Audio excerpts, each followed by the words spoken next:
Ladies and gentlemen, welcome to yet another episode of The Leadership Lens, where we have conversations with leaders, beginning with student leaders, about their journeys, their challenges, and everything in between.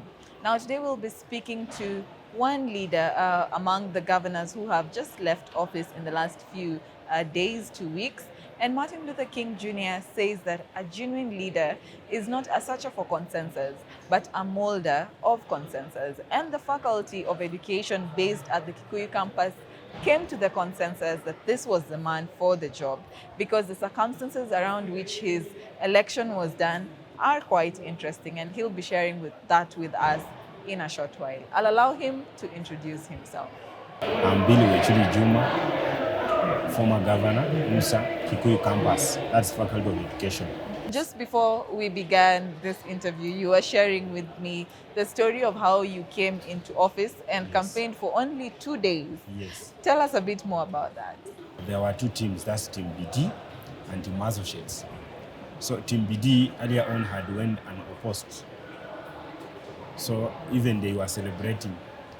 But there were a group of students who petitioned, that is in the council. Now, when they petitioned claiming that their opponent had fake documents. So the entire commission, the UNSA commission, had to check and see if all those members that have been approved to vie at council level and also at faculty level have valid documents. That is good conduct. And then they realized that majority of the aspirants had faked good conducts. So they decided to disqualify them. So unfortunately, the chairperson of Team BD, who was Meshach Okesa, had a forged good conduct. Therefore, he was disqualified from the team. And I think also the other member, also that is Sandwell, also had a forged good conduct.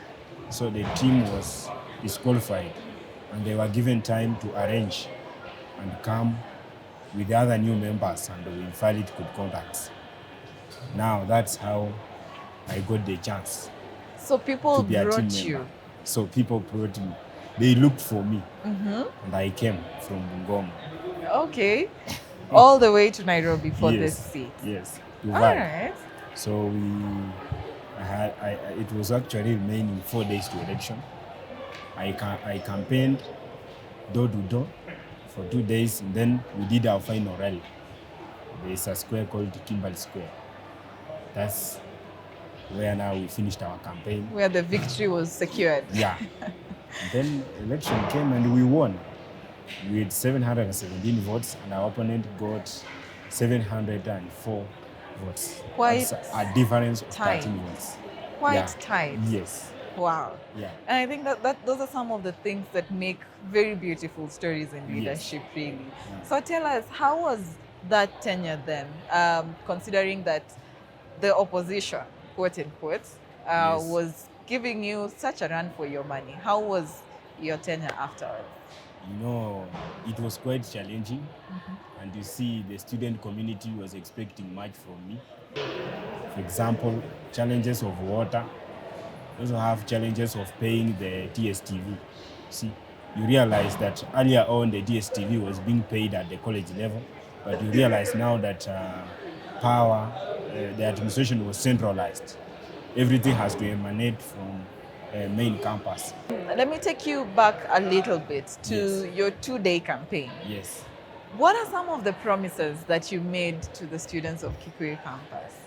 I During think that time. I promised the students that they are not going to have missing marks, that all results are going to be released on timely release of results.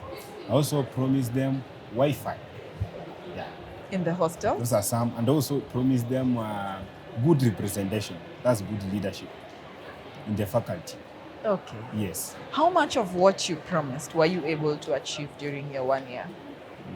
I think, according to me, I've achieved much because Wi-Fi, as I'm talking, Wi-Fi was installed in Kimberley halls and also in the lecture theaters. We actually pushed the administrations so as to ensure the project is complete. What do you think are the new challenges that the new administration should be looking at in terms of the new governor and their team? What gaps still remain? Okay, as I'm talking, the Wi-Fi project actually was completed in Kimberley and also in lecture theatres. We have the halls called Pioneer Halls. So that project needs to be extended up there. Yes. What do you think you would have done differently if you had the chance? For a long time, you found that there are taps which are using water. There's a loss of shortage of water resulting from such. Most of the water is splashing, isn't it? From the pipes, hanging pipes, maybe which actually are very old, need to be maintained. So if I would have been maybe in third year, maybe going to fourth year, I would have pushed for such.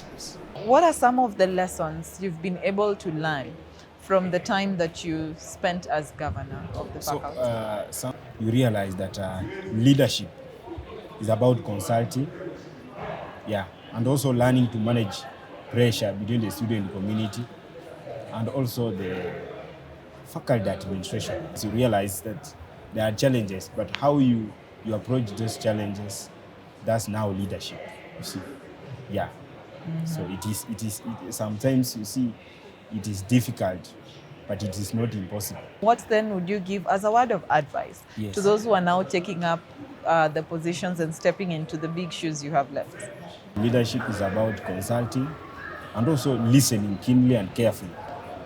You know, the students that sometimes they can pile pressure, you see. You have to prevent that pressure coming from the student and also pressure coming from the school administration so that the system is running well. What would you say was the best part of your leadership tenure?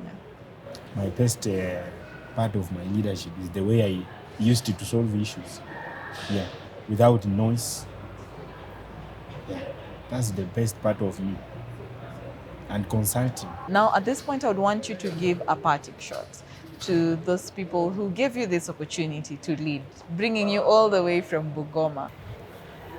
I wish to appreciate the following people: Mesha Kwekesa, Frank Mundibo, Maria Omoiti, and my classmates, who really cheered me up and also encouraged me because they believed in me and they knew that I'm going to do my best in leadership at the faculty level.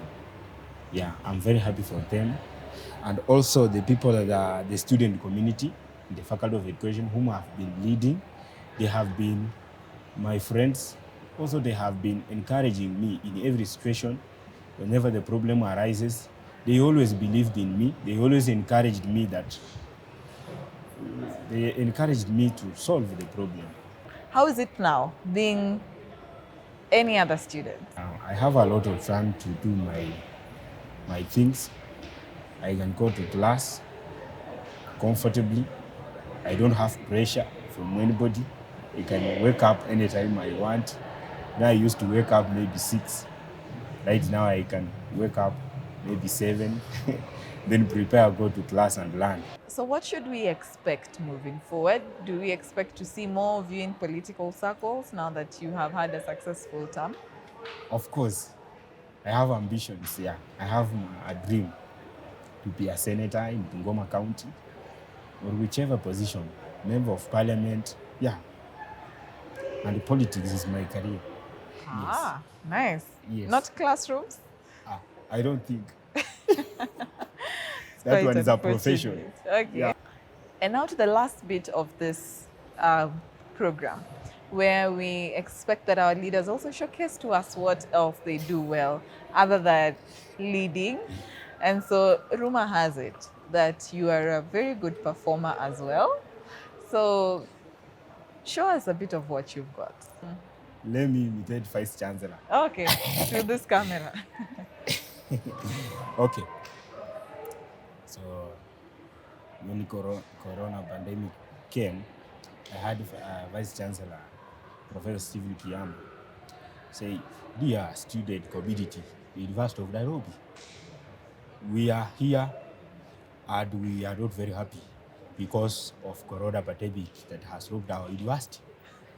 And you see how it has affected lessons, and the professors who are very old are not able to go to class. We therefore wish to tell the student community that we shall resume when the pandemic is over or has been controlled. Okay. Or allow me to say this as Vice Chancellor. Thank you, Professor Ogengo, for guiding students very well. You know, the University of Nairobi is a world university. So this one is not a Babakabau University. If you want to pay less, go to those Mama Kabau universities where they pay less. But if you want to be the University of Nairobi, therefore you have to adhere to the rules and regulations. Okay, thank you. Thank you very much for that. Yeah. That was quite something. Very accurate. Yes. Probably he should take note. And that has been the amusing story of one Billy Wechuli Juma, who Yes. has been the governor of the Faculty of Education, Kikuyu Campus, and has ended his tenure. For us here at the interview, Leadership Lens, that is, it has been all fun and joy. So we hope that the faculty has enjoyed the same in the last 1 year that he has been able to serve them, because serve is what he has done. In the words of Marx Dupree, the first responsibility of any leader is to define reality. And the last is to say thank you. In between, the leader is a servant. And as we continue to speak to more and more of them here at the Leadership Lens, we hope that we'll be able to witness more and more servant leadership as what we have been able to see at this faculty. For us here at the Leadership Lens, it's goodbye until the next episode, and I have been your host, Emma Jaber.